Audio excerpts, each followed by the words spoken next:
My mother has just died.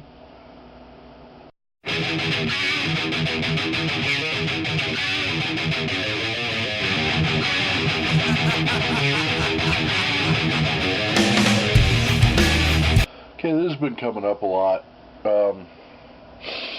My mother last Monday died. For those of you who are friends with me on Facebook, you already knew that. I'm not sure how to take her death.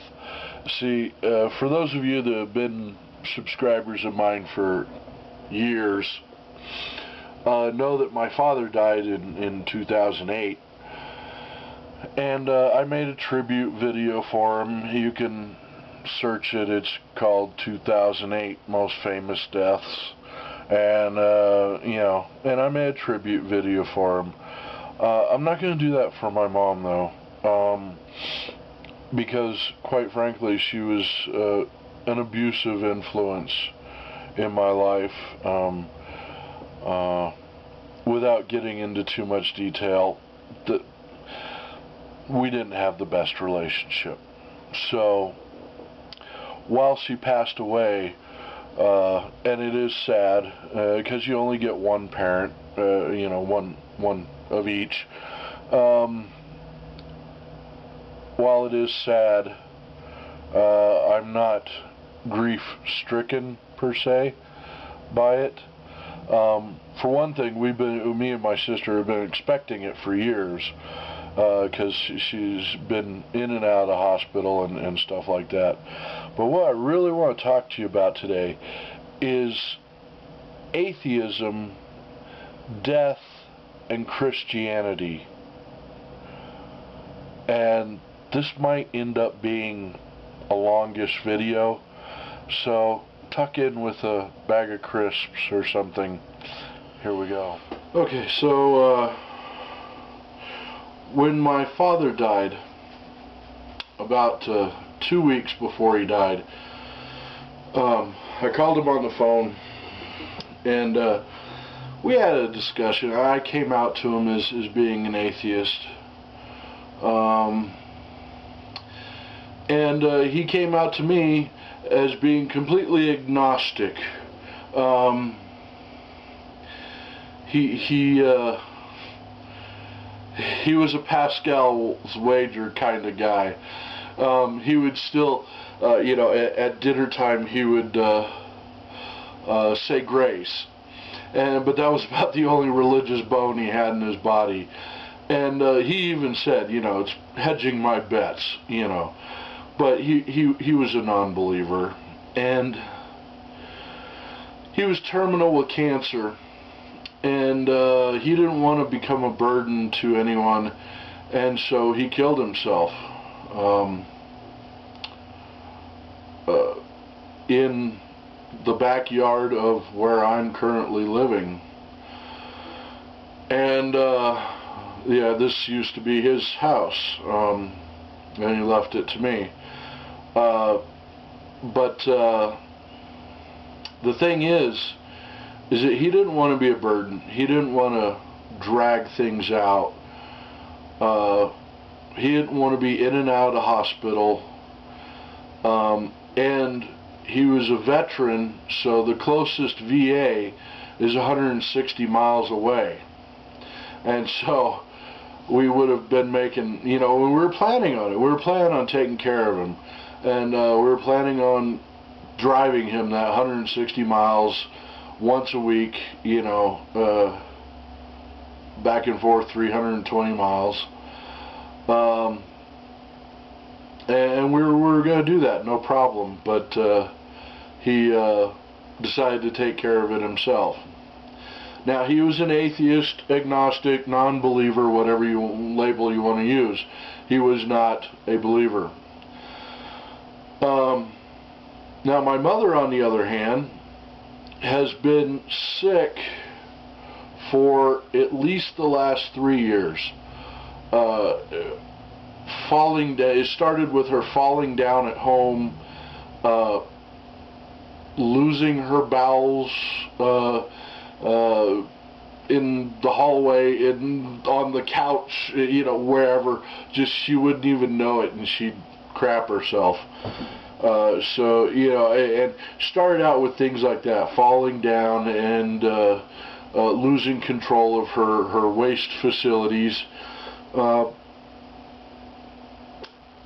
And she kept getting pneumonia. And that's what eventually got her this year, last Monday, was a bad bit of pneumonia.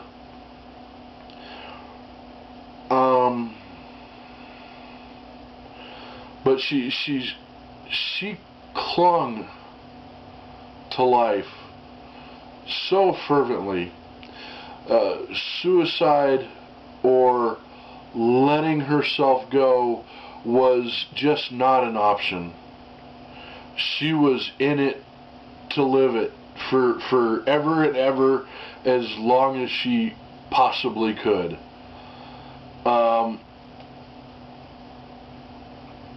And there's been research done showing just that correlation, that non-believers go, yeah, I had a good life, the end time is coming, fuck it, I'm going to take care of it myself. And also the research has shown the opposite, that the more fervently you believe in an afterlife, the more fervently you believe that you're going to get something better after this life, the more you cling on to this life. Now, what does that say about us as people? Accepting the reality of this one existence enables you to control this existence, to be an interactive part of this existence, as to where if you're putting faith in something else out there, if you're throwing all your energy and your mental wealth into there being something else better, you can't own this existence. You can't be part of this existence, because part of you's already living in another world. And then there's a little voice in you that says that may not be reality. That may not be the truth. There may really be no heaven or hell. And I think that's what make that part, that little tiny voice right at the end, is what we really focus on as believers, as people who believe, is what they really focus on, as far as clinging to this life, because they're so unsure about an afterlife. I think Dawkins said it beautifully, where he said, why don't believers go, oh, Uncle Joe died, yay, he's with Jesus, and stuff like that, because there's a little small still voice, the Hindus call it, the small still voice, that says you're just deluding yourself, and there really is no heaven, there really is no hell, there really is no afterlife. You've wasted your entire life hoping, wishing, dreaming for something that isn't there, and now you're on your deathbed, now you're facing your final hour, and what have you got? Nothing.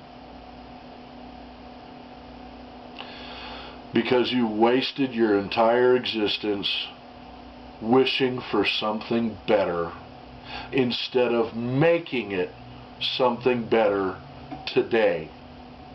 Another thing I wanted to touch on was recently had a friend of mine on YouTube commit suicide, and yeah, it's very sad and whatnot, and people said he was battling depression, and a couple other people have made videos about atheism and depression, and that's always one of the pat fundamentalist jibes that they try and poke it at non-believers is, well, life is just so not worth living if you don't have an afterlife to hope for or something like that.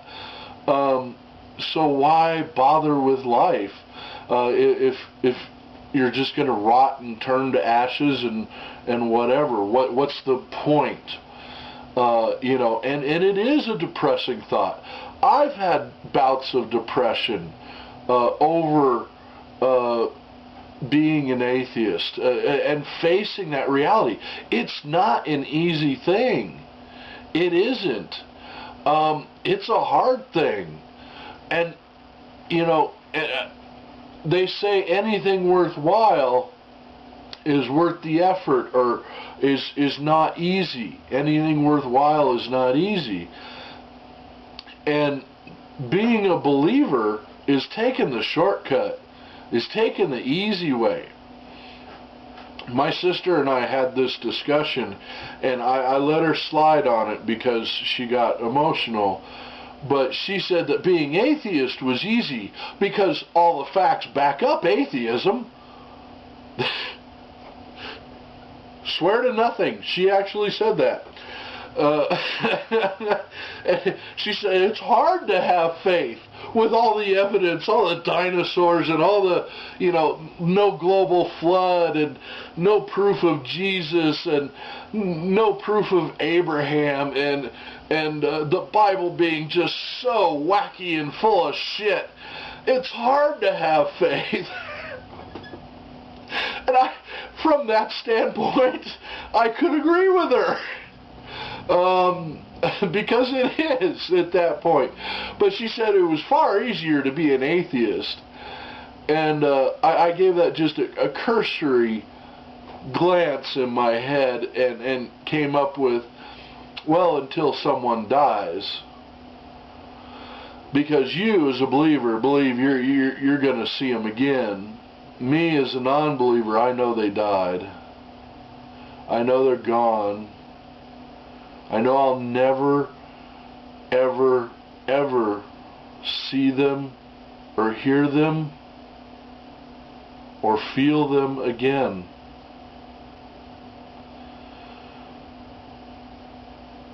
And that's one of the hardest parts about being an atheist, is the reality of the world. It is meat eater versus meat eater. It is top of the food chain versus viruses. You know, it is that cold and that callous of a universe. And for my part, I wouldn't want it any other way. Because it's the most beautiful, most astonishing and awe-inspiring thing to know that we came out of primordial slime and ooze to evolve to the creatures that we are, and I am excited and thrilled and invigorated to see what we do with it. What do we do with this gift?